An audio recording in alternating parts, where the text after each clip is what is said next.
Hello, ladies and gentlemen, and welcome to the CEO's Club and CEOs Inspiring Leadership, the board you can't afford.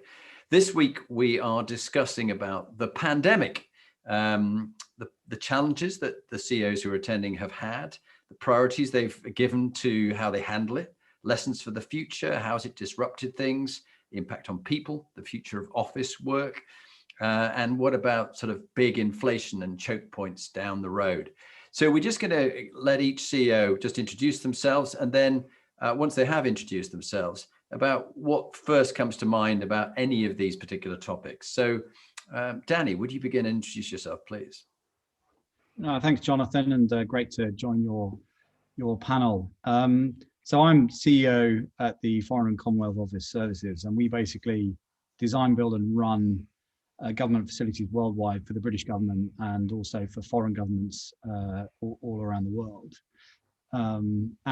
Just in terms of your question around what does the pandemic meant for us? Well, effectively, 80% of what we do is overseas, and so it's put a huge disruption into our revenue generating model, and therefore we've had to be incredibly creative. And so a couple of things I'd say. The first thing we did was go straight into business continuity. And I was actually in Australia doing a deal with the Australians at the time that had to do this, and rush back to London after the World Health Organization described this as a global pandemic.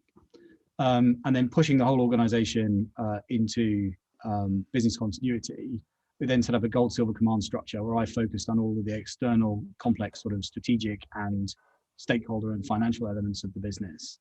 And my chief operating officer focused on all the detailed sort of health and safety and work related activities, including a sort of risk-based schedule on how we make decisions. And then within that, the sort of most important thing was to keep people safe and keep the infection rates down. Once we got to grips with that, the next thing that we then looked at is, okay, so how bad is this going to affect our revenues and what are we going to do differently? So we flipped that challenge straight into looking across our sectors in business development, and went after business that was in areas that we could expand and grow more rapidly with the existing customers that we had, in particular in the UK actually, and also around the world. We looked at how could we cover the responsibilities of our contracts in places where we couldn't access them because there were no flights. And so a sort of completely different approach to delivering some of our services around the world. And then as different parts of the world have changed, sort of coming up to present day, in some parts of the world, we're finding that, things are getting worse. Other parts of the world, things are getting better. And so we're really trying to sort of make sure that we're not feeling super good about what's happening in Britain, whilst, things that we're supporting in India and various other places are really going quite tragically in the opposite direction. So there's something about having a global workforce where people are having very different experiences all of the time, including our customers, and just being very sort of locally centric to all of those issues. But we're very pleased the strategy worked, and we've been very successful in the last year. One last thing I'd say is our staff have been amazing. They're probably all exhausted, but they've been absolutely incredible. Yeah, and Danny, would you just sort of share a bit, if you're able to, about the help that your team provided to India on behalf of the UK government? Yeah, so I mean, basically, we got a call saying Prime Minister has offered some assistance to India. You can see it's incredibly important to help around the world, and so we were asked on Friday night, could we get all of the ventilators and the equipment into Indian hospitals as a matter of urgency? By Tuesday, they were there. Wow. And then latterly, a couple of weeks ago, we hired an Antonov 124, and we used that to ship oxygen generators from Belfast across into India. Just real sort of urgent, rapid response. Staff are brilliant again, drop everything, make it all happen. Unfortunately, it's monitored closely, because we've got journalists all over the place, very interested in the story. But staff have been absolutely amazing, and India have been, very appreciative that, we just got on with it quickly. Yeah. Well done to you and the team. Thank you for that, Danny. Richard, would you introduce yourself and how it's affected Martin's Properties? Yeah, thanks, Jonathan, and thanks for inviting me to be on the panel. Yes, Richard Bourne, CEO of Martin's Properties. We are a private property company UK based. I'm afraid that's not quite as global and far reaching as Danny's impressive summary just a second ago. So we've got a portfolio of commercial and residential property, mainly focused around Chelsea. And you can tell where this is going in terms of the impact on us. It's been quite a challenging 12 months, really trying to support our customers. We call them customers rather than tenants. Particularly the retail businesses have been quite severely impacted over the last 12 months, as has been evidenced and seen in the national press. So the challenge for us as a business has been really how we support our customers and make sure we try and keep them afloat and support their short-term issues for their cash flows without taking ourselves down in the process. So we've very similar, and Danny gave a model example of the kind of things that CEOs look for and businesses have to plan for. But very much we broke it down into 3 phases, which was the emergency response, the consolidation, and then the recovery. And the emergency response was very much, thank God, we had a disaster emergency planning committee, which was planning ahead for certainly not COVID. No one even thought about that ahead of the event, but we planned for a mass remote working situation. Unfortunately, our trial, and this is a lesson, our trial was the real thing. So our 2-day simulation became stay at home.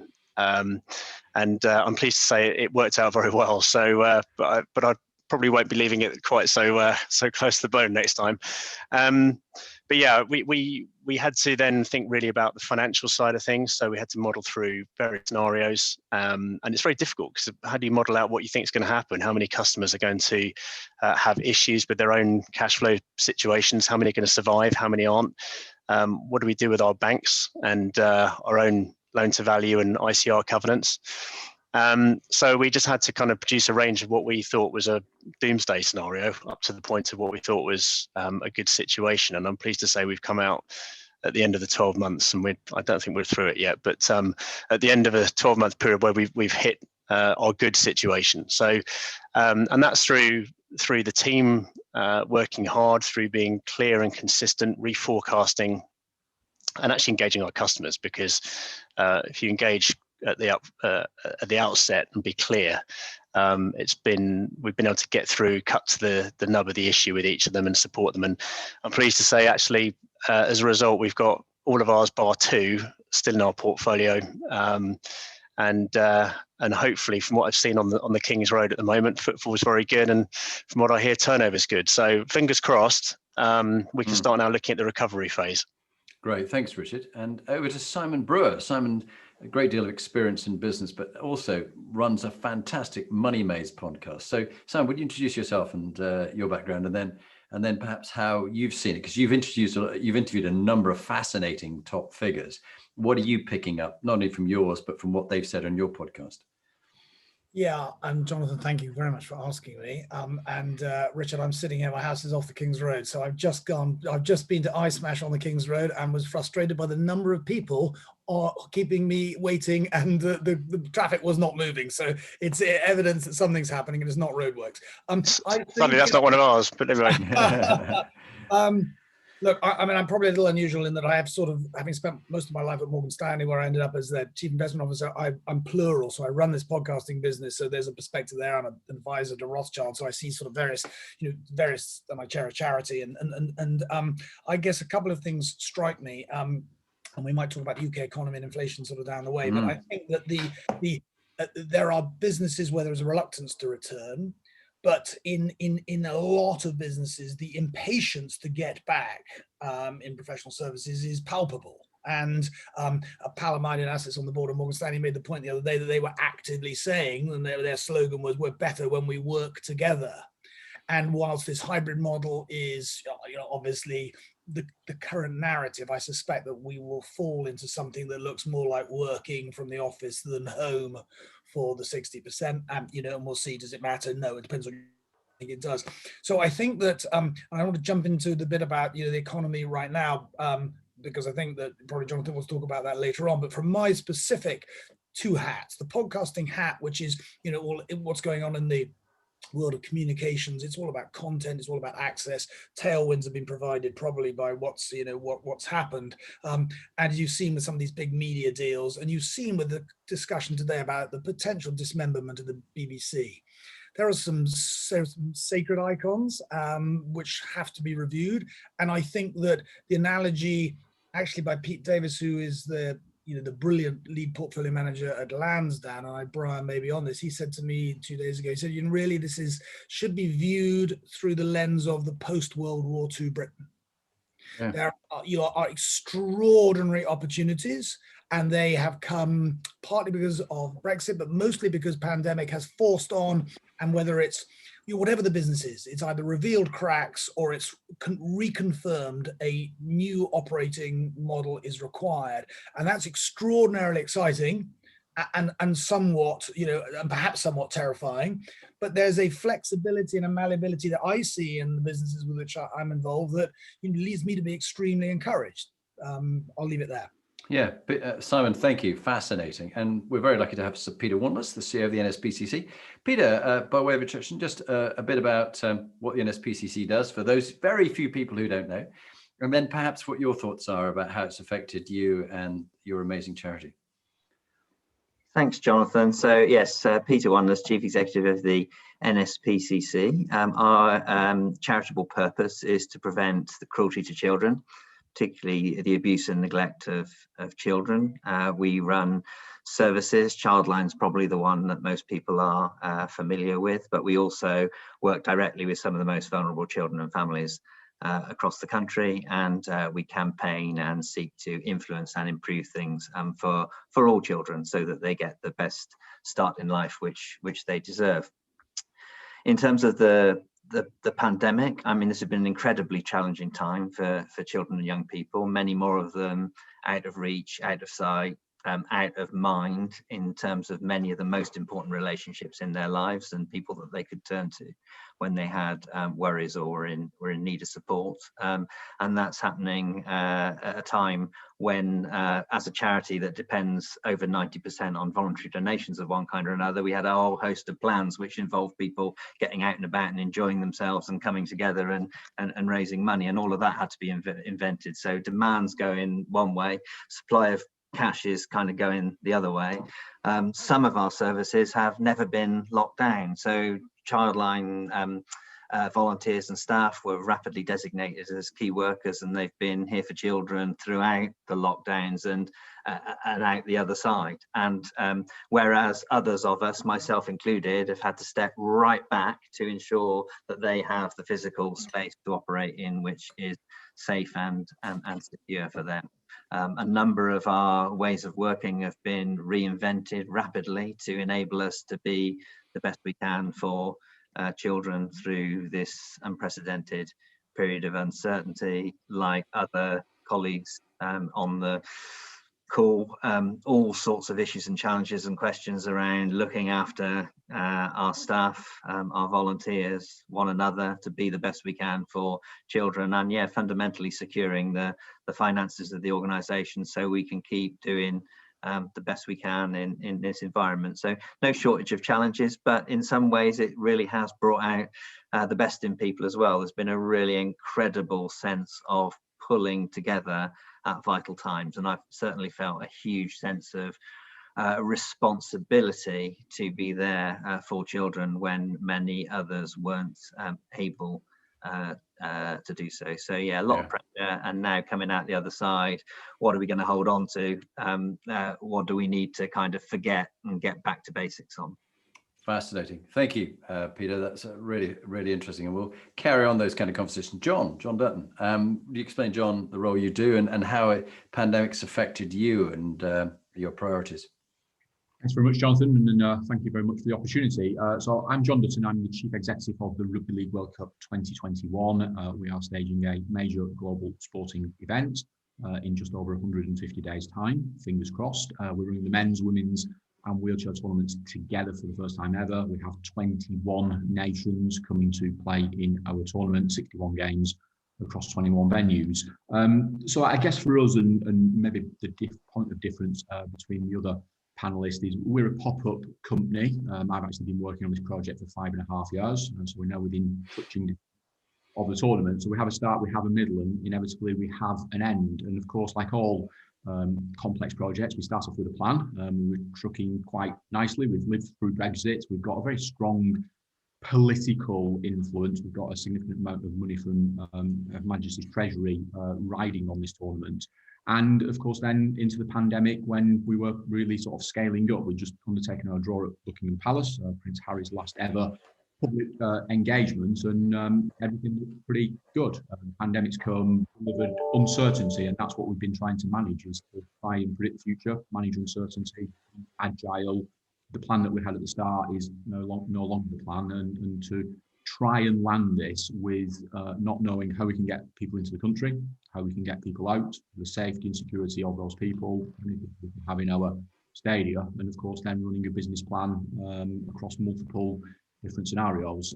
So I think a lot, like many of the panelists have said, and Peter in particular, just the learnings of people really stepping up, learning new skills as we have gone, the ability to, I've just sat through a board meeting where we've had a really complex issue, feeling confident to say I'm not quite sure how we're going to pay for that, how we're going to fund that, and how we're going to manage that, but having the confidence to do that. And I certainly don't think I would have done that 5.5 years ago. So it's definitely changed me as a person. It's changed, I think, some of the people around us, and just that time now. Time is such a precious commodity, no longer on our side. So we are respecting every single second of it. Yeah, thank you for that, Jon. And some of the other members of the CEO's Inspiring Leadership Club, the board you can't afford, people like Darren Moorcroft, the CEO of the Woodland Trust, talking about what he's doing in this situation. Martin Williams with Gaucho and M Restaurants as he's reopening those. William Russell, our Lord Mayor, who's often attends and was talking about just being turning up to at the opening of an envelope, as he would describe it, any kind of event where you can see the City of London opening up, and he's appearing a lot on social media. And then Brian Hayworth with Lansdowne Partners and Emma Kane with People's Comms and PR. I think a couple of things that came up for me before I pass on to Danny to build on what we've been talking, carry the conversation on, Danny, if you would, in a moment. I do think that it's such a big event. They're going to describe it as the pandemic or the endemic era. The scientists that I know say this isn't a pandemic, this is an endemic. It's going to be with us always. And it's not a question of if wave 3 hits, but when will wave 3 hits? How serious will it be? What variants will we have? And that you have to have that flexibility to adapt. I've been listening to the audio book of Endurance by about Sir Ernest Shackleton. And what a story. If any of you as a leader need to understand about adapting, and just as they were in the Weddell Sea, on drifting around on the ice which was breaking up underneath them with no land in sight, thinking they were getting close, the wind was blowing them towards the tip of South America and they might make land. That was great, they were almost there, and then the wind changed and blew them back again miles away from it, and all sorts of things, to landing in South Georgia thinking they made it, but then their rudder was broken, but they hadn't landed at the whaling station, they landed on the opposite side. And they had to cross over the mountains, which no one has ever done since, apart from once in 1955, and they were in 1917. The team in 1955 had all the explorers kit, oxygen mask, the whole lot. These guys had 20 meters of rope and some boots with some nails knocked into them. I mean, and they made it. So I think this thing about people are tired and fatigued, but they've got to have the stamina and the endurance to adapt to all sorts of things. We were always taught in the military, no plan survives the first meeting with the enemy. General von Moltke, the senior, as he was planning his Schlieffen plan and the invasion of Belgium and Holland and into northern France. And this endemic and wave 3 is you've got to be prepared for almost anything happening. And yes, people are massively impatient to get back, and they go, I've gone through all this, I've had enough, I'm fed up, I want to be back at work. This is not fair. They can't understand that sort of stoic philosophy. Life isn't fair. Get over it. And I think having this resilience, that how will things adapt and how will we adapt? And back to your point, Richard, about having plans, war plans, scenario planning. If this goes, Danny's doing it all the time with different parts of the world. So maybe That's it. And before I hand on to Danny, Think Again by Adam Grant is a great audio book because it makes you think again of your cognitive dissonance and of what they call the Dunning-Kruger effect, where your confidence outdoes your competence. So you get very confident people who have no competence whatsoever, but they overestimate their ability and underestimate what will go wrong. So there's a whole load of things to talk about on that. So Danny, what's your freshest thinking on this topic of the pandemic, the challenges, how you've learned from it, and tips for others listening?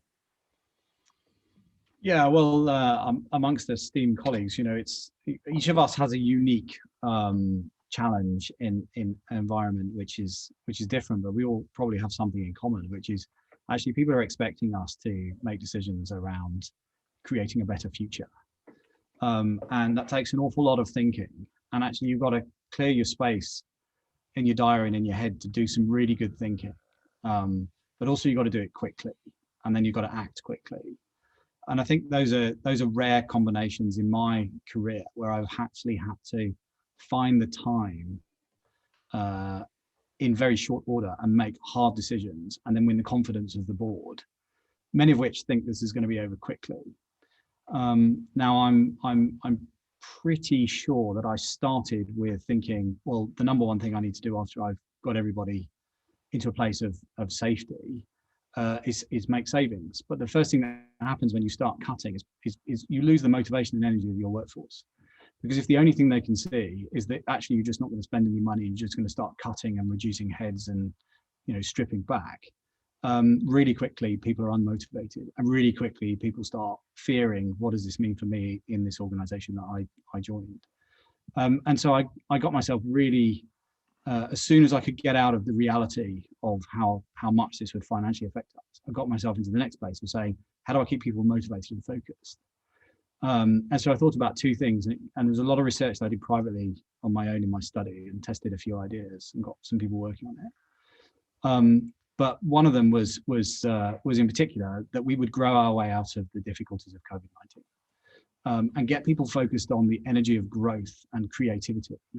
And then a long-term aspiration, which was buried in our history as an organization, was we were great innovators. We were great at science, great at tech, but it kind of got lost in the sort of history of service and projects. And so I wanted people to feel, especially the engineers in the organization, to feel a bit inspired by, going back to our roots. So if we actually really focused on, how do we create energy amongst our total workforce at a time when they're feeling frightened and de-energized. And I was talking to the HR director the other day, and he actually said, probably the most powerful thing about our strategy was being able to turn around to the HR department who are engaging with all our managers around the world and say, we're going to grow our way out of COVID-19 difficulties. Now that doesn't relate to everybody, but it's the point I wanted to make was around energy and motivation, capturing the imagination of people at a time of crisis, and then being able to help carry people through that with a simple, strong message. And I think that's probably the more powerful thing that we've done to give people resilience is giving people some hope and giving people some direction. And as I say, it came at a time when it was really busy and got to try and find the time to think and act and be quick about it. And that's not often in our careers that we have to do that. Yeah, brilliant insights. Thank you, Danny. Richard, what's your freshest thinking on this? And also, how has the return to the office been for you and the team, and what have people's fears and hopes been? Yeah, I'll just follow on from Danny a little bit there and just talk about the team, if I may, to start. I think one thing that I also thought was important was to set that kind of clear vision about and make sure the team felt reassured. So we very quickly reassured them that we weren't going to be cutting costs. And I actually used a sport analogy at the very outset and said that actually if you imagine we're a sport team facing a difficult away opposition right now, we've all got to stay in position and be ready to take the ball, because there's going to be people getting hounded at certain points in time and we need to be there to support them. So even if you consider your role to be a sort of administrative person or even the front of house person, actually, you still have a role to play. We tried to reinforce that. We set up regular team meetings, and those adapted over time because we felt actually they were getting too much and became a little bit formulaic. So we cut it down to once a week, actually having a team meeting. What are your priorities? What do you need from the team? What are the updates? What's going on? And then we introduced Wellness Wednesdays. So we had an opportunity to look at people in the eye on a virtually on a Teams call. It's the best alternative at that point in time.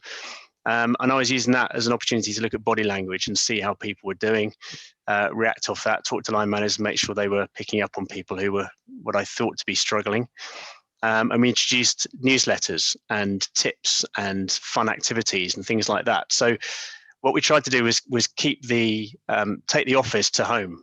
And I think that leads me into that next part about the office. And one of the things that it compelled me to do at the time was to look at the benefits of home working, and clearly everybody was focused on the clear benefits of spending more time at home with family and less time commuting, all those obvious benefits. But so why are we spending all the money on an office? And I really strongly believe that the office is the glue that holds that team together. And I know we managed it virtually, but God, it was hard work. Now we're back in the office. I think we're seeing that, and everybody's just saying how efficient it is to be able to go and have a chat with people, sort things out. And the office is the place where we come to train, to collaborate, educate, and socialize. And it has a huge benefit to particularly a small team, but I think to teams within teams. So far, I mean, so good. But we've got, I'd say, 9 out of 10 are very happy to be back. But there are, you're always going to have challenges, and people who live further away, who have longer commutes with more difficult commutes and tubes and trains, etc. That's been the biggest sort of challenge and feedback, I suppose. But it's so far so good. Yeah. Very happy to have people back. Great, thanks, Richard. And then Simon, you touched on it before. It's nice to get these different angles and different perspectives. It's like looking at one of those beach balls with different coloured segments to the ball, and people see it from different angles. I think you were touching on the impact on the UK economy and inflation and choke points. Do you want to talk a bit about that, particularly with the level of people you've had on your Money Maze podcast? They're thinking at strategic levels of what's going on in the world and things like that. Do you want to share a bit about what you're picking up?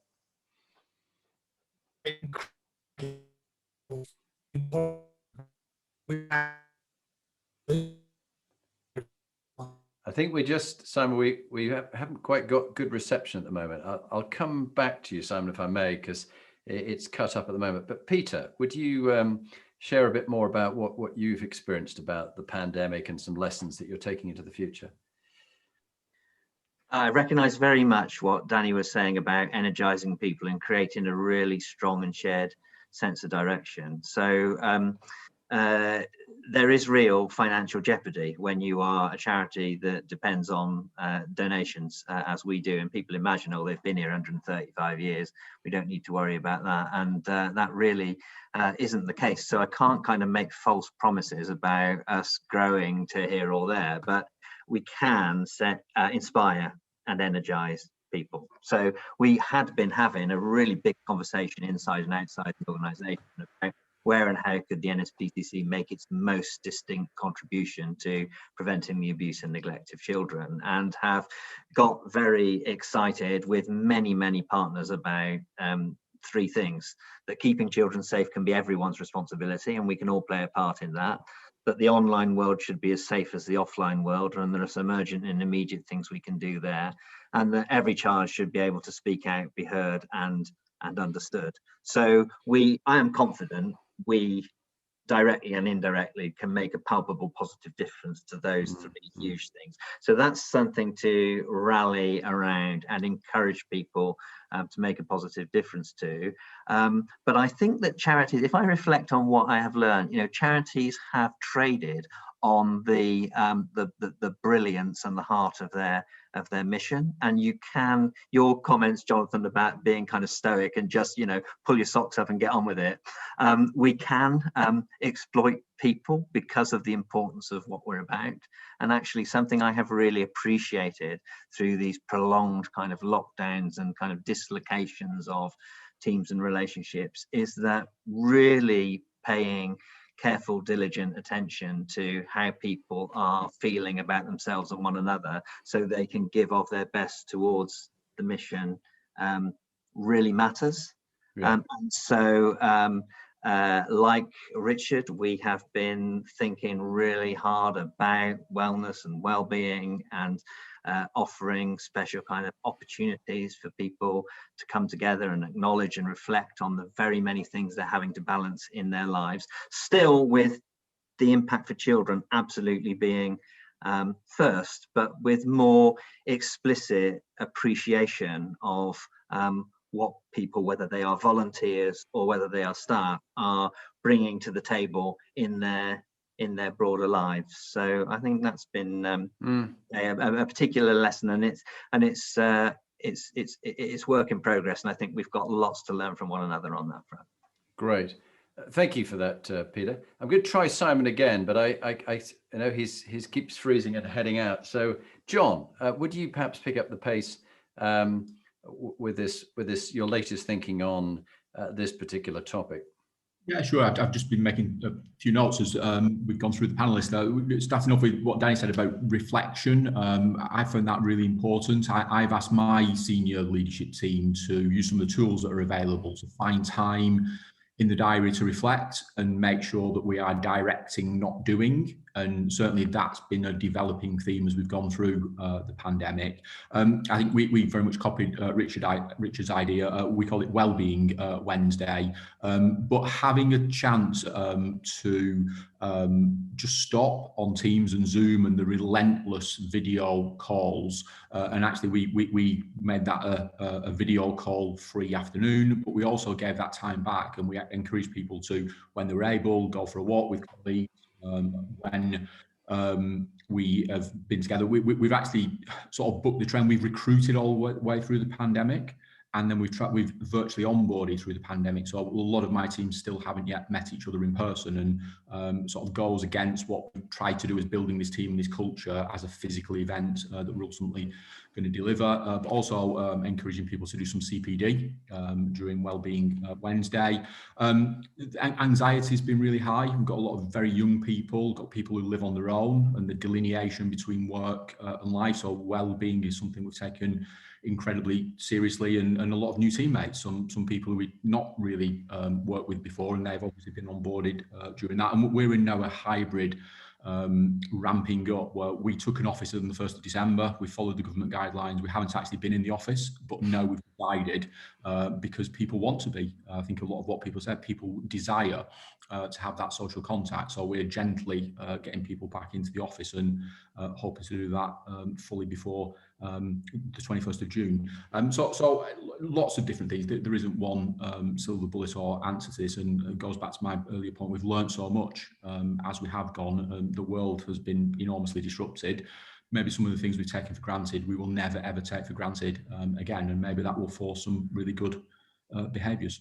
Yeah, thanks, Jon. And before I pass over to Danny, I'd be interested, Danny, in a minute about your view on sort of the global perspective of what's going on and what you're reading and things. But I think it is interesting that many things will never be the same again, and this acceleration of change and the use of technology and letting go of a lot of stuff. I mean, I have enjoyed reading No Rules by Reed Hastings, the CEO of Netflix. It was Emma Kane who recommended it on one of these podcasts.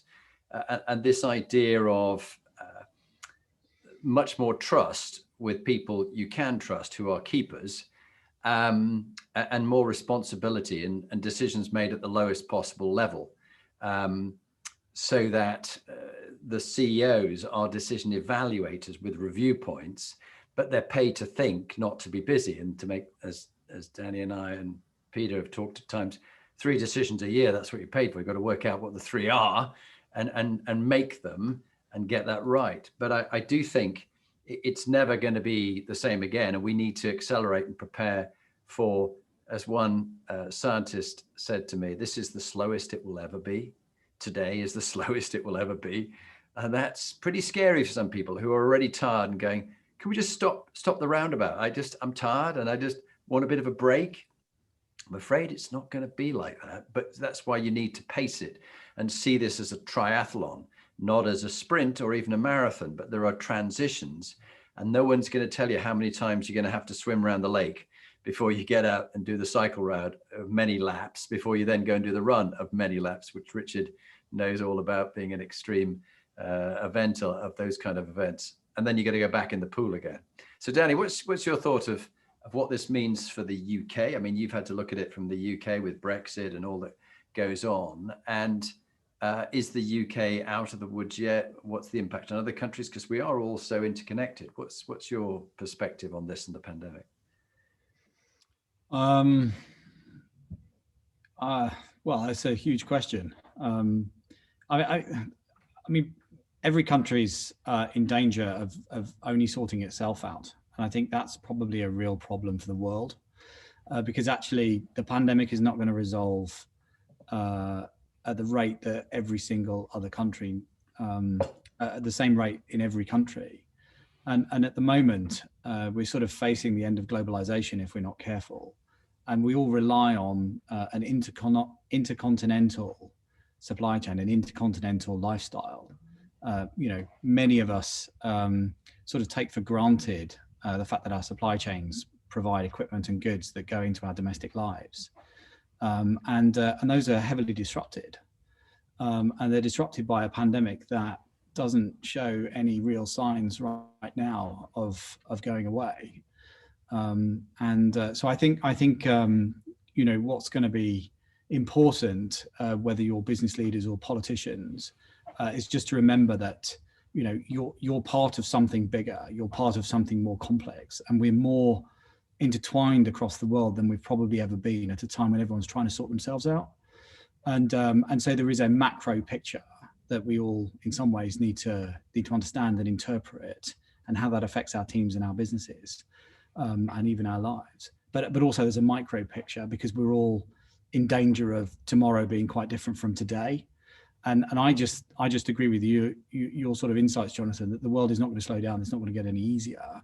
So learning techniques, perhaps as a leader, on the things that are most important that you need to do and address, and letting go of the other things, letting go of the things that you did today, tomorrow, because actually tomorrow they just might not be important.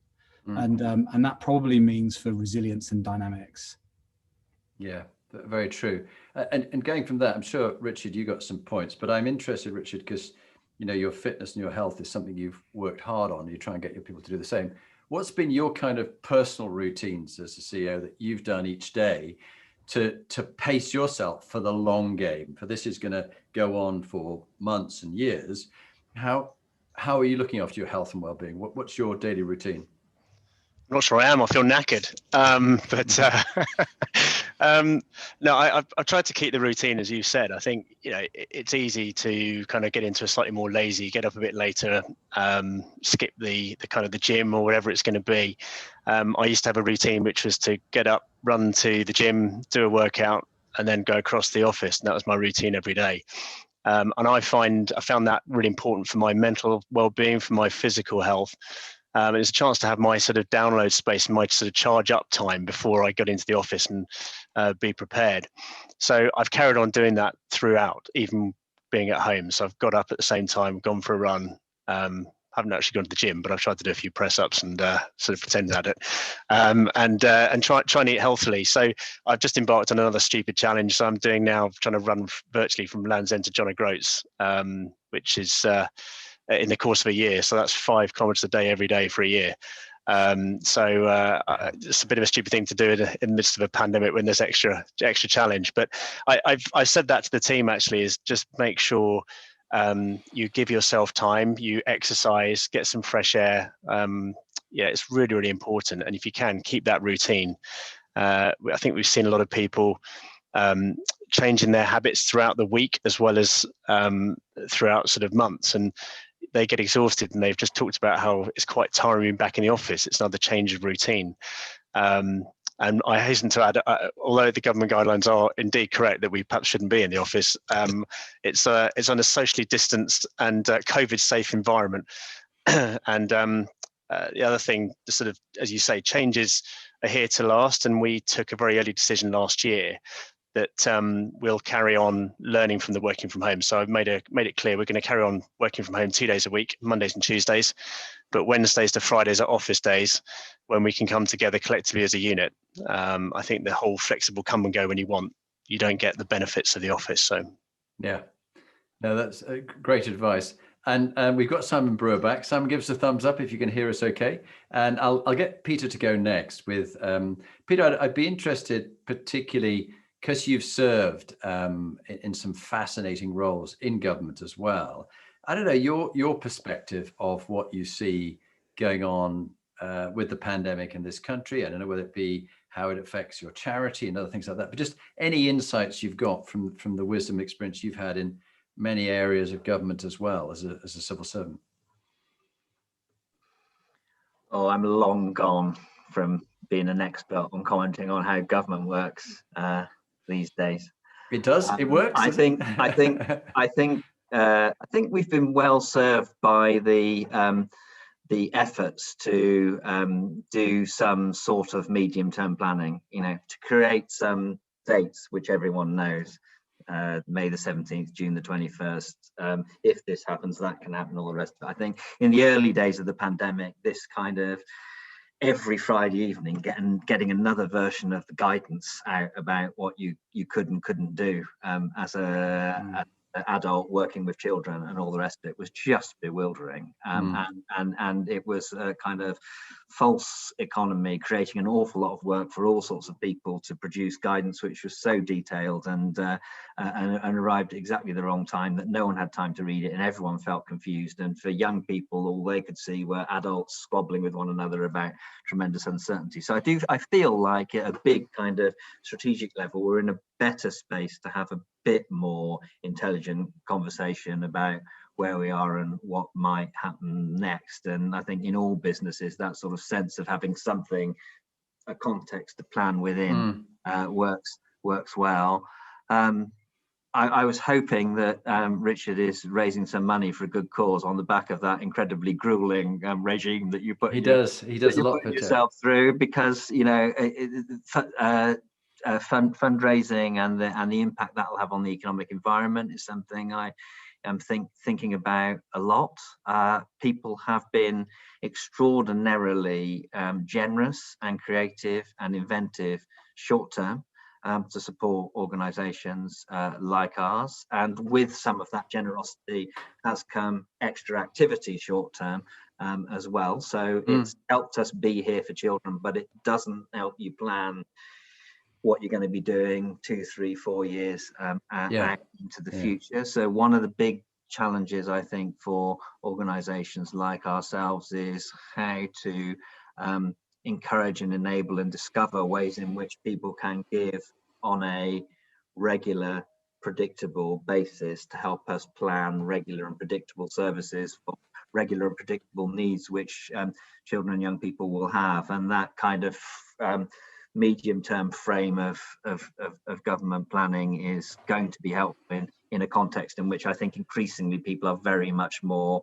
spontaneous about their giving. I mean, there's all sorts of things we could talk about. Yeah, there's a few random thoughts. Very good, very good. Well, I'm going to do Simon, who's back on next, and then Jon, and then I'd ask just we go around once more with sort of a final top tip you'd give people that you found, a bit of advice that's worked well in the pandemic from a practical point of view. If each of you just share that in less than a minute. But Simon, could you cover a bit on, big inflation, choke points, those kind of ideas, disruption to what's going on? You've interviewed some fascinating people who see things strategically, and thank you for sorting out technology and coming back on. We're very grateful for that. I've concluded that being in Chelsea is not good for broadband. So there we go. But look, I think that the expression that is now well circulated, which is the UK economy is the uncoiled spring, is in front of our eyes uncoiling with some really rapid growth numbers that will be amongst the world's best. There's some reasons technically about how GDP was calculated that made it look like the downturn was worse, which will then be shown in numbers. But that's happening. There are industries, of course, that we know are going to find life is more difficult. They're in transition. What happens afterwards? Because many of us thought after the great financial crisis that an inflation would come, and it didn't come. And now we've had this what could have been for many an absolute sort of depression, pandemic, but the authorities have pumped money at the system and rates are too low. So my point is that we're seeing inflation turning up everywhere. Rents, house prices, semiconductor prices, agricultural food stock, container ship rates. It's going, in my opinion, to seep through the economy. We haven't had an inflation. So what does that mean? That means that interest rates are simply too low. We all know that that's the wrong level of interest rate. So if you've got debt, you better fix it if you can. And if you can't fix it, then you better think about, your debt equity ratios. Because when we go from the big growth this year and into next year, and some of that consumption then starts to sort of slow, I suspect we get quite a big inflation, and that will have the central banks are going to say the inflationary problems are temporary. They're because of base effects. They will pass through because they're sitting with a stock of debt, which is post the Napoleonic War, post the Second World War. How do you deal with it? You let inflation run and you keep interest rates low and you work down the stock of debt. That's the game that will be played, and it's a game, and I'm absolutely sure of it. So my point is simply that there's a big resurgence in economic activity. I think what follows that is an inflation, and that's not been in most people's recent memory, and one needs to think about what that means for the business you are in. Wow. Yeah, very interesting. Thank you, Simon. Fascinating. Jon, your final few thoughts just in a minute or two, and then we'll just do one round with everybody in about 30 seconds with their top tip.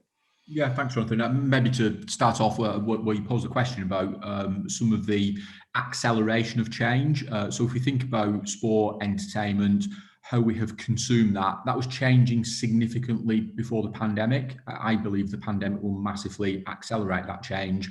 And that's really interesting as we start to go through, from a sports perspective, people coming back into stadia, feeling safe, ethical decision making, which again was we were seeing some trends from a customer perspective. I think the pandemic just has disrupted all of that, and in particular the digital consumption. We are seeing a massive change in the behaviour in the sports industry. Great, guys. So just the last 3 minutes, Danny, what would be your top practical tip for people managing in the pandemic?